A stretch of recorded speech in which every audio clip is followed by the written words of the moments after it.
May realization ka ba sa mga nangyari? Marami.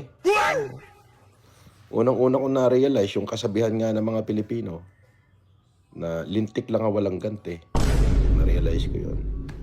And then na-realize ko rin yung sinabi ng Bible na the vengeance is to the Lord. Oh no! Bahala ka na mag-isip doon. Diba? Ganun lang yun. Nakabahan ako sa sinabi nito. Mukhang may may pagbabanta. Vengeance, tsaka lintik mo. Susunod nito, sasabihin niya, pag puno na ang salo, dapat ka ng kalusin. O kaya yung naghalo na ang balat sa tinalupan. Yeah. Oh my goodness. I'm scared.